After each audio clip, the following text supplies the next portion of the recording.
Chapter 25 of The Quest of the Sacred Slipper by Sax Rohmer. Chapter 25 The Watcher in Bank Chambers. At about 5 o'clock that afternoon, Inspector Bristol, who had spent several hours in Soho upon the scene of the murder of the Greek, was walking along Fleet Street bound for the offices of the Report. As he passed the court, on the corner of which stands a branch of the London County and Provincial Bank, his eye was attracted by a curious phenomenon. There are reflectors above the bank windows which face the court, and it appeared to Bristol that there was a hole in one of these, the furthermost from the corner. A tiny beam of light shone from the bank window on to the reflector, or from the reflector on to the window, which circumstance in itself was not curious. But above the reflector, at an acute angle, this mysterious beam was seemingly projected upward. Walking a little way up the court, he saw that it shone through and cast a disc of light upon the ceiling of an office on the first floor of the bank chambers above. It is every detective's business to be observant, and although many thousands of passers-by must have cast their eyes in the same direction that day, there is a small matter for wonder in the fact that Bristol alone took the trouble to inquire into the mystery, for his trained eye told him that there was a mystery here.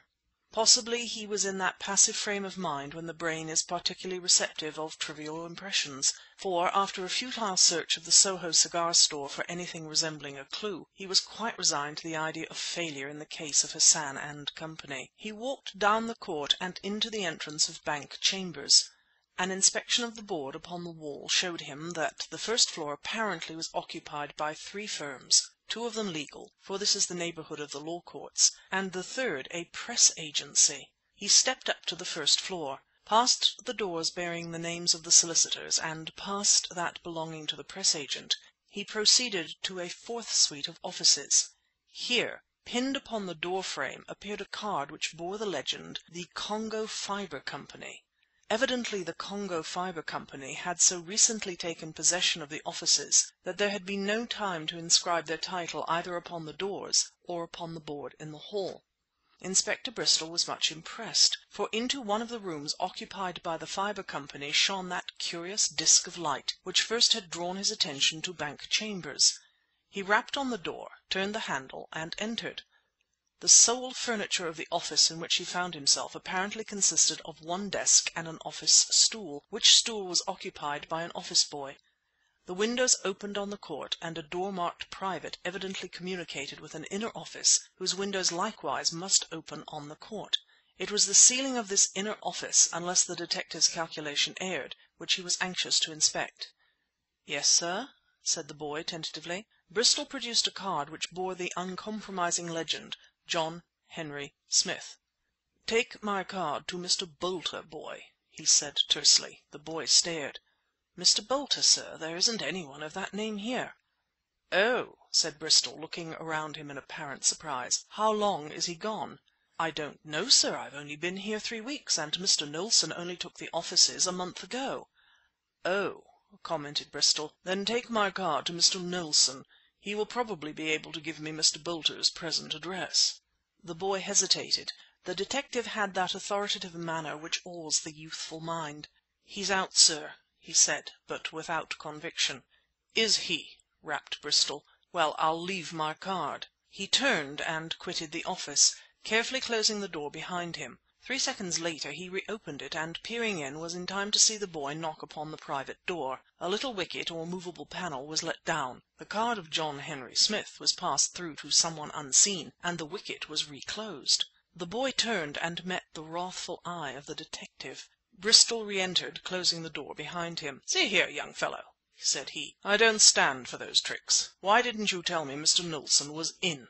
"I'm very sorry, sir." The boy quailed beneath his glance. "But he won't see anyone who hasn't an appointment." "Is there someone with him, then?" "No." "Well, what's he doing?" "I don't know, sir. I've never been in to see." "What, never been in that room?" "Never," declared the boy solemnly. "And I don't mind telling you," he added, recovering something of his natural confidence, "that I'm leaving on the 31st. This job ain't no use to me." "Too much work?" suggested Bristol. "No work at all," returned the boy indignantly. "I'm just here for a blessed buffer, that's what I am here for, a buffer." "What do you mean?" I just have to sit here and see that nobody gets into that office. Lively, ain't it? Where's the prospects?" Bristol surveyed him thoughtfully. "Look here, my lad," he said quietly, "is that door locked?" "Always," replied the boy. "Does Mr. Knowlson come to that shutter when you knock?" "Yes." "Then go and knock." The boy obeyed with alacrity. He rapped loudly on the door, not noticing or not caring that the visitor was standing directly behind him. The shutter was lowered, and a grizzled, bearded face showed for a moment through the opening. Bristol leant over the boy and pushed a card through into the hand of the man beyond. On this occasion it did not bear the legend John Henry Smith, but the following: Chief Inspector Bristol, C.I.D., New Scotland Yard.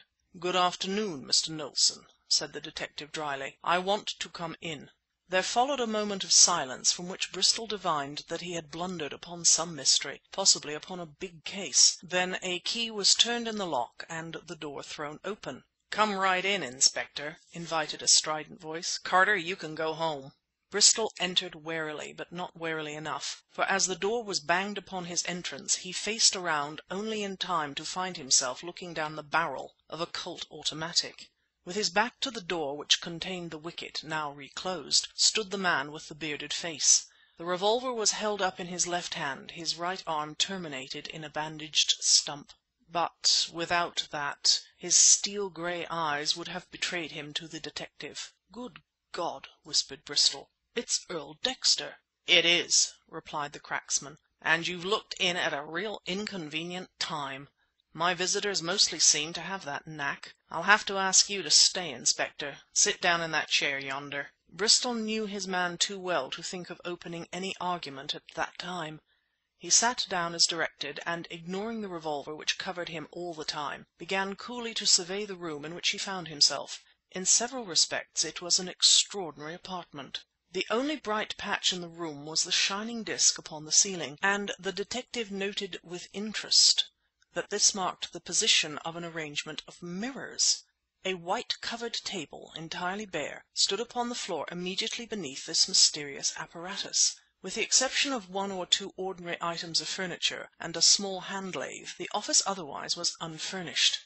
Bristol turned his eyes again upon the daring man who so audaciously had trapped him, the man who had stolen the slipper of the Prophet and suffered the loss of his hand by the scimitar of a Hashishin as a result. When he had least expected to find one, fate had thrown a clue in Bristol's way. He reflected grimly that it was like to prove of little use to him.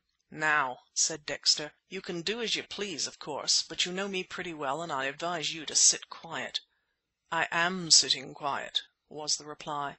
"I am sorry," continued Dexter, with a quick glance at his maimed arm, "that I can't tie you up, but I am expecting a friend any moment now." He suddenly raised the wicket with a twitch of his elbow, and, without removing his gaze from the watchful detective, cried sharply, "Carter!" But there was no reply.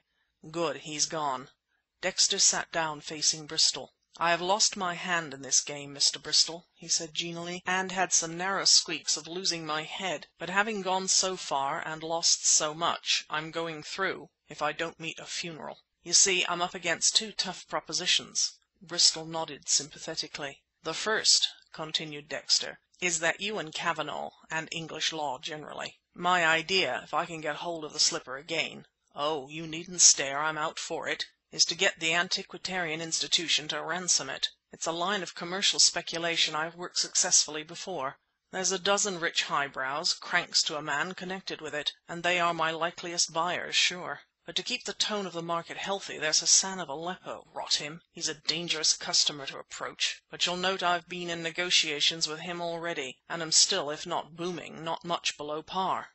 "Quite so," said Bristol, "but you've cut off a hefty chew nevertheless. They used to call you the Stetson Man. You used to dress like a fashion plate and stop at the big hotels. Those days are past, Dexter, I'm sorry to note. You're down to the skulking game now, and you're nearer an advert for Clarkson than Stein Bloch." "Yep," said Dexter sadly. "I plead guilty, but I think here's Carneta." Bristol heard the door of the outer office open, and a moment later that upon which his gaze was set opened in turn, to admit a girl who was heavily veiled, and who started and stood still in the doorway on perceiving the situation. Never for one unguarded moment did the American glance aside from his prisoner. "The Inspector's dropped in, Carneta," he drawled in his strident way. "You're handy with a ball of twine. See if you can induce him to stay the night." The girl, immediately recovering her composure, took off her hat in a businesslike way and began to look around her, evidently in search of a suitable length of rope with which to fasten up Bristol. "Might I suggest," said the detective, "that if you are shortly quitting these offices a couple of the window cords neatly joined would serve admirably?" "Thanks," drawled Dexter, nodding to his companion, who went into the outer office where she might be heard lowering the windows. She was gone but a few moments ere she returned again, carrying a length of knotted rope. Under cover of Dexter's revolver, Bristol stoically submitted to having his wrists tied behind him. The end of the line was then thrown through the ventilator above the door which communicated with the outer office, and Bristol was triced up in such a way that, his wrists being raised behind him to an uncomfortable degree, he was almost forced to stand upon tiptoe. The line was then secured. "Very workmanlike," commented the victim. "You'll find a large handkerchief in my inside breast pocket. It's a clean one, and I can recommend it as a gag." Very promptly it was employed for the purpose, and Inspector Bristol found himself helpless and constrained, in a very painful position. Dexter laid down his revolver. "We will now give you a free show, Inspector," he said genially, "of our camera obscura." He pulled down the blinds, which Bristol noted with interest to be black, and through an opening in one of them a mysterious ray of light, the same that he had noticed from Fleet Street, shone upon that point in the ceiling where the arrangement of mirrors was attached. Dexter made some alteration, apparently in the focus of the lens, for Bristol had divined that in some way a lens had been fixed in the reflector above the bank window below, and the disc of light became concentrated. The white-covered table was moved slightly, and in the darkness some further manipulation was performed. "Observe," came the strident voice. "We now have upon the screen here a minute moving picture. This little device, which is not protected in any way, is of my own invention, and proved extremely useful in the Arkwright jewel case which startled Chicago. It has proved useful now. I know almost as much concerning the arrangements below as the manager himself. In confidence, Inspector, this is my last bid for the slipper. I have plunged on it. Madame Sforza, the distinguished Italian lady who recently opened an account below, opened it for £500 cash. She has drawn a portion, but a balance remains which I am resigned to lose. Her motor car, hired. Her references, forged. The case of jewels which she deposited this morning, duds, all represent a considerable outlay. It's a nerve-racking line of operation, too. Any hour of the day may bring such a visitor as yourself, for example. In short, I am at the end of my tether." Bristol, ignoring the increasing pain in his arms and wrists, turned his eyes upon the white-covered table and saw there a minute and clear-cut picture, such as one sees in a focusing screen, of the interior of the manager's office of the London County and Provincial Bank. Chapter 25